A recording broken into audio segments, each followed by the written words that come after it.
नमस्कार विद्यार्थी मित्रांनो, स्वागत आहे तुम्हा सर्वांचं जीके गट्टा आपल्या YouTube चॅनलवरती। तर आजच्या व्हिडिओमध्ये आपण जीकेचे 25 प्रश्न घ्यायचे आहेत। तर त्यापैकी तुम्हाला किती प्रश्नांची उत्तरे देता येतील तर कमेंट बॉक्स मध्ये तुम्हाला सांगायचे आहे ते पटापट। आणि पोलीस भरतीसाठी 2024 साठी संभाव्य प्रश्न आपण हे घेत आहोत।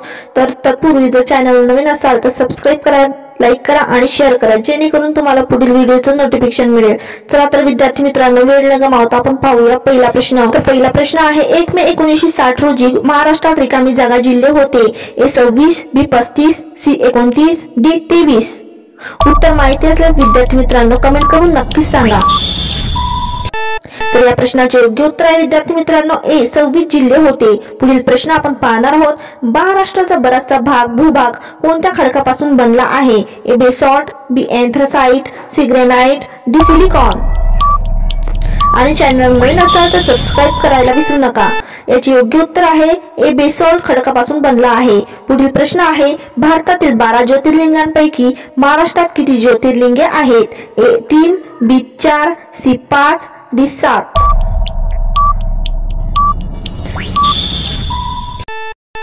तर या प्रश्नाचे योग्य उत्तर आहे विद्यार्थी मित्रांनो, भारतातील 12 ज्योतिर्लिंगांपैकी महाराष्ट्रात 5 ज्योतिर्लिंगे आहेत। सी याचे योग्य उत्तर आहे। पुढील प्रश्न आहे, संत जिनाबाईची समाधी रिकामी जागा येथे आहे? ए पैठण, बी बारामती, सी गंगाखेड, डी पाथरी।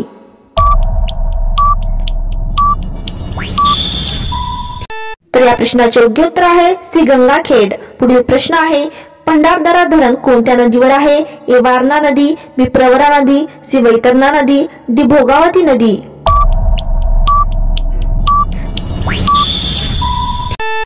चला तर विद्यार्थी मित्रांनो, या प्रश्नाचे योग्य उत्तर आहे बी प्रवरा नदीवर भंडारदरा धरण आहे। पुढील प्रश्न आपण पाहणार आहोत, माधवची तळे समिती कोणत्या विषयाशी संबंधित आहे? ए आयात निर्यात, बी बेळगाव सीमावाद, सी जलसिंचन, डी क्रिकेट गैरव्यवहार संबंधित। तर या प्रश्नाचे योग्य उत्तर विद्यार्थी मित्रांनो सी जलसिंचन व्यवहारासंबंधी विषयाशी संबंधित आहे। पुढील प्रश्न आहे, कसारा घाट म्हणजे रिकामी जागा? ए बोरघाट, बी थळघाट, सी फोंडा घाट, डी माळशेज घाट। उत्तर माहिती असेल तर कमेंट करून सांगा।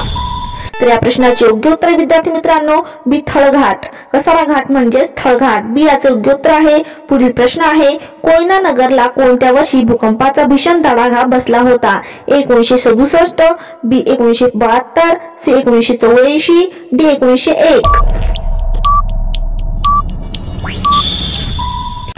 तर या प्रश्नाचे योग्य उत्तर आहे ए 1967। पुढील प्रश्न आहे, महाराष्ट्रात समुद्र किनारा कोणत्या प्रकारचा आहे?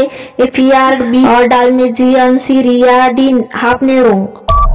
उत्तर माहिती असल्यास कमेंट करून सांगण्याचा प्रयत्न करत चला।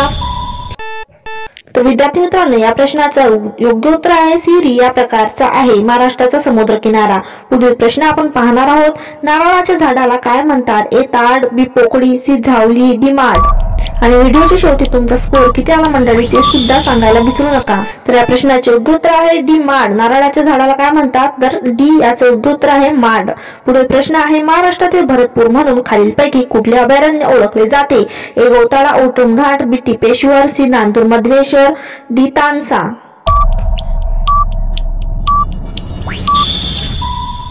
तर या प्रश्नाचे योग्य उत्तर आहे विद्यार्थी मित्रांनो सी तांदूर मधमेश्वर। पुढील प्रश्न आहे, उजनी धरण जलाशयाच्या परिसरात खालीलपैकी कोणते पक्षी मोठ्या प्रमाणात आढळतात? ए मोर, बी माळढोक, सी दयाळ, डी रोहित। तर योग्य उत्तर आहे बी माळढोक पक्षी मोठ्या प्रमाणात आढळतात उजनी धरणाच्या जलाशयात। पुढील प्रश्न आपण पाहणार आहोत, ब्रह्मदेशाच्या थिंबा राज्याचा राजवाडा महाराष्ट्रात कुठे आहे? ए गडचिरोली, बी सिंधुदुर्ग, सी रत्नागिरी, डी कुडाळ। तर या प्रश्नाचे योग्य उत्तर आहे सी रत्नागिरी। ब्रह्मदेशाच्या थिंबा राज्याचा राजवाडा महाराष्ट्रात सी याचे योग्य उत्तर आहे रत्नागिरी जिल्ह्यामध्ये आहे। पुढील प्रश्न आहे, भात संशोधन केंद्र रिकामी जागा येथे आहे? ए कर्जत, बी पुणे, सी अमरावती, डी रत्नागिरी। उत्तर माहिती असल्यास विद्यार्थी मित्रांनो कमेंट करून नक्कीच सांगण्याचा प्रयत्न करत चला। तर या प्रश्नाचे योग्य उत्तर आहे ए कर्जत। भात संशोधन केंद्र कुठे आहे? तर ए कर्जतला आहे। पुढील प्रश्न आहे, वेरूळ येथील कैलास मंदिर कोणत्या राष्ट्रकूट राजाने बांधले आहे? ए गोविंद तिसरा, बी पहिले कृष्ण, सी ध्रुव, डी तांतितुर्ग।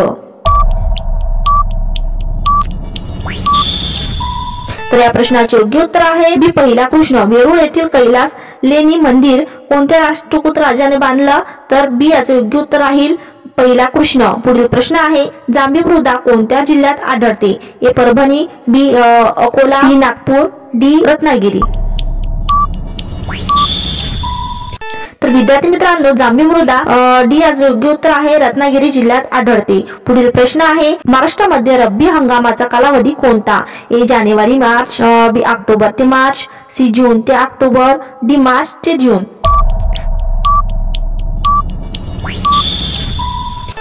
तर योग्य उत्तर आहे विद्यार्थी मित्रांनो बी ऑक्टोबर ते मार्च महाराष्ट्रामध्ये रब्बी हंगामाचा कालावधी आहे.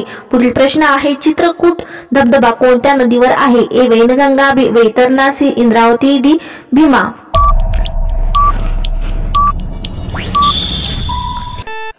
तर या प्रश्नाचे योग्य उत्तर आहे सी इंद्रावती. चित्रकूट धबधबा कोणत्या नदीवर आहे? तर इंद्रावती नदीवर आहे. पुढील प्रश्न आहे अहिराणी ही भाषा महाराष्ट्राच्या कोणत्या भागात बोलली जाते? ए खानदेश, बी पश्चिम महाराष्ट्र, सी मराठवाडा, डी कोकण.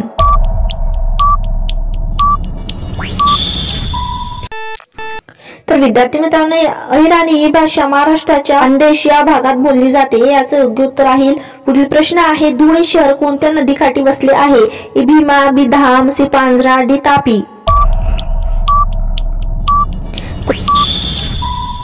विद्यार्थी मित्रांनो या प्रश्नाचे योग्य उत्तर आहे सी पांझरा नदी काठी वसलेले आहे धुळे शहर. पुढील प्रश्न आहे भारतातील पहिले अणुविद्युत केंद्र कुठे उभारण्यात आले आहे? ए मलबार, बी कल्पकम, सी तारापूर, डी नरोरा. तर या प्रश्नाचे योग्य उत्तर आहे सी तारापूर. भारतातील पहिले अणुविद्युत केंद्र कुठे? तर तारापूरला उभारण्यात आलेले होते. पुढील प्रश्न आपण पाहणार आहोत विद्यार्थी मित्रांनो शिवाजी महाराज विद्यापीठाची स्थापना कोणत्या वर्षी करण्यात आली? ए 1958, बी 1962, सी 1975, डी 1980. तर विद्यार्थी मित्रांनो या प्रश्नाचे योग्य उत्तर आहे बी 1962 ला शिवाजी विद्यापीठाची स्थापना वर्षी करण्यात आली होती. पुढील प्रश्न आपण पाहणार आहोत रिकामी जागा ही आदिवासी जमात मेळघाट डोंगर रांगांमध्ये बहुसंख्येने राहते. ए भिल्ल, बी वारली, सी कोरकू, डी गोंड. उत्तर माहिती असल्यास कमेंट करून सांगा आणि चॅनल नवीन असाल तर सबस्क्राईब करायला विसरू नका. तर या प्रश्नाचे योग्य उत्तर आहे सी कोरकू ही आदिवासी जमात मेळघाट डोंगर रांगांमध्ये वसलेली आहे. पुढील प्रश्न आहे प्रतापगड किल्ला कोणत्या जिल्ह्यात आहे? ए पुणे, बी सातारा, सी अहमदनगर, डी कोल्हापूर. तर विद्यार्थी मित्रांनो या प्रश्नाचे योग्य उत्तर आहे बी सातारा जिल्ह्यामध्ये प्रतापगड किल्ला आहे. पुढील प्रश्न आहे एकलहरी हा औष्णिक विद्युत प्रकल्प कोणत्या जिल्ह्यात आहे? अकोला, बी चंद्रपूर, सी नाशिक, डी ठाणे. तर विद्यार्थी मित्रांनो या प्रश्नाचे योग्य उत्तर आहे सी नाशिक. तर एकलहरी औष्णिक विद्युत प्रकल्प विद्यार्थी मित्रांनो नाशिक या जिल्ह्यामध्ये आहे. तर विद्यार्थी मित्रांनो आजचे प्रश्न 25 प्रश्न हे तुम्हाला कसे वाटले नक्कीच कमेंट करून नक्कीच सांगा आणि चॅनल नवीन असाल तर सबस्क्राईब करा, लाईक करा आणि शेअर करा. भेटूया पुढच्या व्हिडिओमध्ये. धन्यवाद.